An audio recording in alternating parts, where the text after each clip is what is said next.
Hi everyone, welcome back to my channel Kalvi Mini. So ரொம்ப முக்கியமான ஒரு video. 10ஆம் வகுப்பு Tamil quarterly exam question paper தான்.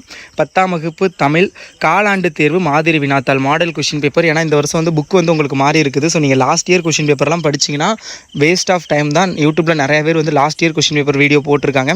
ஸோ நம்ம இதுக்கு முன்னாடி ஒரு கொஷின் பேப்பர் போட்டோம், அதுவுமே வேறு மாவட்டத்தில் நடந்த முன்காலாண்டு தேர்வு. ஸோ அதை மாடலாக படிச்சிருக்க சொல்லியிருப்பேன், அது இந்த வருஷத்துக்கானது. ஸோ அதே மாதிரி இதுவுமே பார்த்திங்க அப்படின்னா இந்த வருஷம் 2025 பாருங்கள், செப்டம்பர் 2025. ஸோ இந்த வருஷம் புக்கை வச்சு எடுக்கப்பட்ட கொஷின் பேப்பர். ஸோ அதனால் இதில் உள்ள கொஷின்ஸை நல்லா ப்ரிப்பேர் பண்ணிக்கோங்க. அண்ட் ஆல்ரெடி நான் இம்பார்ட்டன்ட் கொஷின் அப்லோட் பண்ணியிருக்கேன். ஸோ அதை ப்ரிப்பேர் பண்ணாவே 100 out of 100 ஸ்கோர் பண்ண முடியும். பட் இதில் என்னென்ன கேட்டிருக்காங்க, இதில் இதெல்லாம் ஷுவராக நாளைக்கு, அதாவது மண்டே உங்களுக்கு எக்ஸாமில் கண்டிப்பாக வரும் அப்படிங்கிறத நான் வந்து சொல்கிறேன்.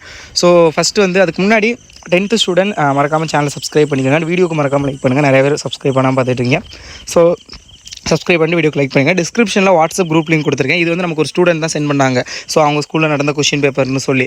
ஸோ அதே மாதிரி இது மாதிரி நீங்கள் வாட்ஸ்அப் குரூப்பில் ஜாயின் பண்ணிட்டீங்கன்னா எனக்கு ஸ்டூடெண்ட் சென்ட் பண்ணுற எல்லா கொஷின் பேப்பரையும் நான் குரூப்பில் ஷேர் பண்ணுவேன். உங்களுக்கு ரொம்ப யூஸ்ஃபுல்லாக இருக்கும் படிக்கிறதுக்கு. ஓகே, ஸோ இப்போ பார்த்திங்க அப்படின்னா உங்களுக்கு 15 ஒன் வேர்டு. ஸோ ஒன் வேர்டுக்கு அப்புறம் பாருங்கள், விடைகளுக்கேற்ற வினாமைக்க. ஸோ விடைக்கேற்ற வினாமைக்க நீங்கள் எழுதி தான் ஆகணும், ரொம்ப ஈஸியாக எழுதிடலாம். ஸோ அதை வந்து விட்டுருங்க. ஸோ அடுத்தது சொல் வளத்தை உணர்த்த உதவும் நெல் வகைகளின் பெயர்களை குறிப்பிடுக. 100% இந்த கொஷின் வந்து கேட்பாங்க. ஏன்னா இந்த வருஷம் இந்த கொஷின் வந்து புதுசாக ஆட் பண்ணியிருக்கனால கண்டிப்பாக 100% வந்து கேட்பாங்க. ஸோ இது வந்து பார்த்துக்குங்க. ஸோ அடுத்தது பார்த்திங்க அப்படின்னா உங்களுக்கு வந்து விருந்தினரை மகிழ்வித்து கூறும் முகமன் சொற்களை எழுதுக. ரொம்ப முக்கியமான ஒரு வினா. விருந்தினரை மகிழ்வித்து கூறும் முகமன் சொற்கள். ஸோ அது வந்து பார்த்துக்குங்க. கண்டிப்பாக பார்த்தீங்க அப்படின்னா உங்களுக்கு வந்து இந்த கொஷின் வந்து கேட்பாங்க. ஸோ அடுத்தது வந்து செல்வம் பெருகுவதும் வறுமை வந்து சேர்வதும் எதனால் என வள்ளுவர் வரைந்திருக்கிறார். ஸோ இதுவும் ரொம்ப முக்கியமான ஒரு வினா. ஸோ இந்த கொஷின் வந்து பார்த்துக்கோங்க, திருக்குறள்லேருந்து உள்ளது. மொழிபெயர்ப்பின் பயன் குறித்து எழுதுக. அதுக்கப்புறம் தரும் என முடியும் குறள். ஸோ இதுதான். ஸோ இதெல்லாம் வந்து நல்லா ப்ரிப்பேர் பண்ணிக்கோங்க. ரொம்ப இம்பார்ட்டண்டான கொஷின்ஸு. ஸோ அடுத்தது இதில் வந்து இந்த மாதிரி ஒரு கொஷின் பேப்பர் வந்துச்சுன்னா நீங்கள் 100க்கு எவ்வளோ மார்க் எடுப்பீங்க அப்படிங்கிறத மறக்காமல் கமெண்ட் பண்ணுங்கள். அண்ட் இந்த ஒன் வேர்டு பாருங்களேன், இந்த 15 ஒன் வேர்டு இருக்குல்ல. ஸோ இந்த ஒன் வேர்டுக்கு உங்களுக்கு வந்து ஆன்சர் தெரிஞ்சது அப்படின்னா நீங்கள் வந்து கமெண்ட் பண்ணுங்கள். 1க்கு A, 2க்கு B, அந்த மாதிரி வந்து உங்களுக்கு எது தெரியுதோ கமெண்ட் பண்ணுங்கள். யார் வந்து 15 கொஸ்டினுக்கும் கரெக்டாக ஆன்சர் பண்ணுறாங்களோ ஸோ அவங்களுடைய கமெண்ட்டை நான் பின் பண்ணி வைப்பேன். ஓகே, ஸோ அடுத்தது பார்த்திங்க அப்படின்னா உங்களுக்கு வந்து இலக்கணத்திலேருந்து கேட்கக்கூடியது பலகை என்பதை தொடர். ரொம்ப இம்பார்ட்டன்ட். இதுக்கு முன்னாடி இது வந்து இருந்துச்சு, இதுக்கு முன்னாடி வேங்கைன்னு இருந்துச்சு பழைய புக்கில். இந்த வருஷம் பலகை என்பதை தொடர் மொழியாகவும் பொது மொழியாகவும் வேறுபடுத்தி காட்டுக. கண்டிப்பாக கேட்பாங்க.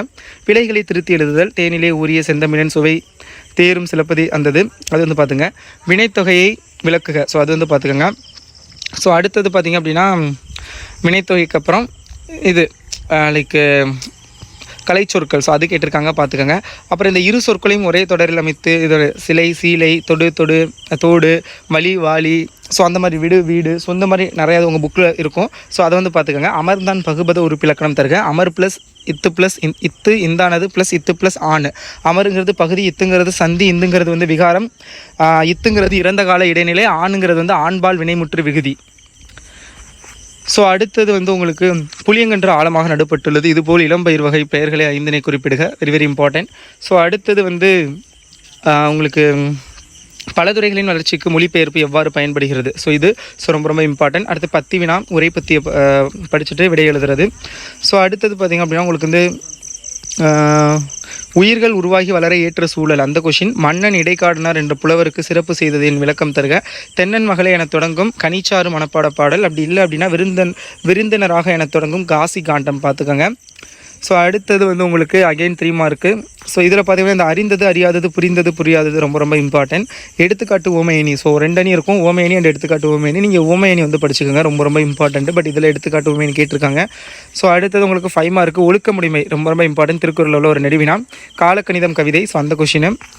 ஸோ அடுத்தது வந்து உங்கள் கிராமத்திற்கு நூலக வசதி. மொத்தம் உங்களுக்கு கடிதத்தை பொறுத்தளவு நூலக வசதி வேண்டிய ஒரு கடிதம் இருக்கும். இன்னொன்று வந்து உணவு பாதுகாப்புத்துறைக்கு உணவு சரியில்லாதாகவும் விலை கூடுதலாகவும் இருந்தது குறித்த ஒரு கடிதம். ஸோ இந்த 2 கடிதம், இந்த 2லேருந்து அதிகமாக வந்து உங்களுக்கு அந்த உணவு பாதுகாப்புத்துறை கடிதம் தான் கேட்பாங்க. பட் இந்த இதில் இது கேட்டிருக்காங்க. ஏன்னா this is just model question paper. Okay, but 2 கடிதமே ஃபார்மெட்டு மட்டும் பார்த்துங்க. பட் அதுதான் ரொம்ப இம்பார்ட்டண்ட்டு. ஸோ அடுத்தது வந்து காட்சியை கண்டு கவிநூறு எழுதுதல், மொழிபெயர்க்க.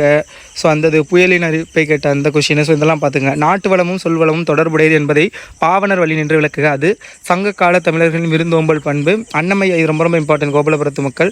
அன்னமையா என்னும் பெயருக்கும் அவரின் செயலுக்கும் உள்ள பொருத்தப்பாட்டினை கோபாலபுரத்து மக்கள் கதைப்பகுதி கொண்டு வருக. திருமம் கதை புதுசாக ஆட் பண்ணியிருக்காங்க. ஸோ கண்டிப்பாக கேட்பாங்க.